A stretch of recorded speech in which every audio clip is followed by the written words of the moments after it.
ಇಂದು ನಡೆದಿದ್ದ 2026ರ FIFA ವಿಶ್ವಕಪ್ನ quarter final ಪಂದ್ಯದಲ್ಲಿ Argentina ತಂಡ ಸ್ವಿಟ್ಜರ್ಲೆಂಡ್ ಅನ್ನು 3-1 ಅಂತರದ ಗೋಲುಗಳಿಂದ ಸೋಲಿಸುವ ಮೂಲಕ ಸೆಮಿಫೈನಲ್ಗೆ ತಲುಪಿದೆ. ಕಾಸ್ನಾಸ್ ಸಿಟಿಯಲ್ಲಿ ನಡೆದ ಪಂದ್ಯದಲ್ಲಿ ಎರಡು ತಂಡಗಳು ನಿಗದಿತ 90 ನಿಮಿಷಗಳವರೆಗೆ 1-1ರ ಸಮಬಲ ಸಾಧಿಸಿದ್ರಿಂದ ಪಂದ್ಯ ಹೆಚ್ಚುವರಿ ಸಮಯಕ್ಕೆ ತಲುಪಿತು. ರೆಡ್ ಕಾರ್ಡ್ನಿಂದಾಗಿ ಸ್ವಿಟ್ಜರ್ಲೆಂಡ್ 10 ಆಟಗಾರರೊಂದಿಗೆ ಆಡ್ತಾ ಇತ್ತು ಮತ್ತು ಇದರ ಲಾಭವನ್ನು ಪಡೆದ ಅರ್ಜೆಂಟೀನಾ ಪರ ಜೂಲಿಯನ್ ಅಲ್ಟಾರೆಜ್ 112ನೇ ನಿಮಿಷದಲ್ಲಿ ಗೋಲು ಗಳಿಸಿ ಮುನ್ನಡೆಯನ್ನು ತಂದುಕೊಟ್ಟರು. ಅಂತಿಮವಾಗಿ ಲೌಟಾರೋ ಮಾರ್ಟಿನೆಜ್ 121ನೇ ನಿಮಿಷದಲ್ಲಿ ಗೆಲುವಿನ ಗೋಲು ಗಳಿಸಿದರು. ಅರ್ಜೆಂಟೀನಾ ಸೆಮಿಫೈನಲ್ನಲ್ಲಿ ಇಂಗ್ಲೆಂಡನ್ನು ಎದುರಿಸುತ್ತೆ.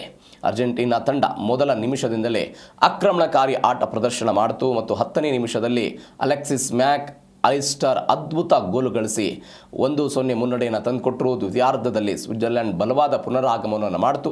67ನೇ ನಿಮಿಷದಲ್ಲಿ ಡ್ಯಾನ್ ನೋಯ್ಡ್ ಅದ್ಭುತ ಗೋಲು ಗಳಿಸಿ ಸ್ಕೋರನ್ನು 1-1ರಿಂದ ಸಮಬಲಗೊಳಿಸಿದರು.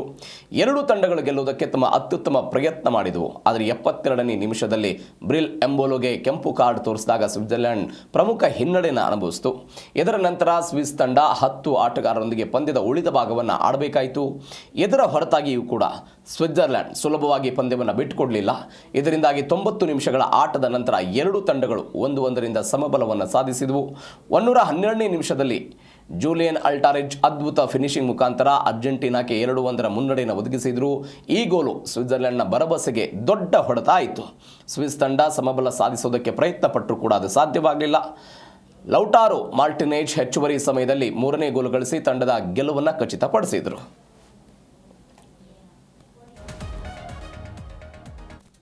ಕಾಸ್ನಾಸ್ ಸಿಟಿಯಲ್ಲಿ ನಡೆದ ಪಂದ್ಯದಲ್ಲಿ ಎರಡು ತಂಡಗಳು ನಿಗದಿತ 90 ನಿಮಿಷಗಳವರೆಗೆ 1-1ರ ಸಮಬಲ ಸಾಧಿಸಿದ್ರಿಂದ ಪಂದ್ಯ ಹೆಚ್ಚುವರಿ ಸಮಯಕ್ಕೆ ತಲುಪಿತು.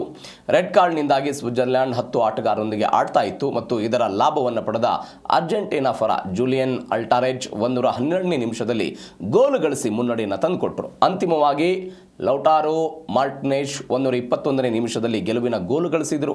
ಅರ್ಜೆಂಟೀನಾ ಸೆಮಿಫೈನಲ್ನಲ್ಲಿ ಇಂಗ್ಲೆಂಡನ್ನು ಎದುರಿಸುತ್ತೆ. ಅರ್ಜೆಂಟೀನಾ ತಂಡ ಮೊದಲ ನಿಮಿಷದಿಂದಲೇ ಆಕ್ರಮಣಕಾರಿ ಆಟ ಪ್ರದರ್ಶನ ಮಾಡಿತು ಮತ್ತು 10ನೇ ನಿಮಿಷದಲ್ಲಿ ಅಲೆಕ್ಸಿಸ್ ಮ್ಯಾಕ್ ಅಲಿಸ್ಟರ್ ಅದ್ಭುತ ಗೋಲು ಗಳಿಸಿ 1-0 ಮುನ್ನಡೆಯನ್ನು ತಂದುಕೊಟ್ಟರು. ದ್ವಿತೀಯಾರ್ಧದಲ್ಲಿ ಸ್ವಿಟ್ಜರ್ಲೆಂಡ್ ಬಲವಾದ ಪುನರಾಗಮನವನ್ನು ಮಾಡಿತು.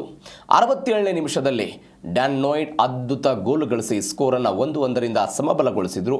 ಎರಡೂ ತಂಡಗಳು ಗೆಲ್ಲುವುದಕ್ಕೆ ತಮ್ಮ ಅತ್ಯುತ್ತಮ ಪ್ರಯತ್ನ ಮಾಡಿದವು. ಆದರೆ 72ನೇ ನಿಮಿಷದಲ್ಲಿ ಬ್ರಿಲ್ ಎಂಬೋಲೋಗೆ ಕೆಂಪು ಕಾರ್ಡ್ ತೋರಿಸಿದಾಗ ಸ್ವಿಟ್ಜರ್ಲೆಂಡ್ ಪ್ರಮುಖ ಹಿನ್ನಡೆಯನ್ನು ಅನುಭವಿಸಿತು.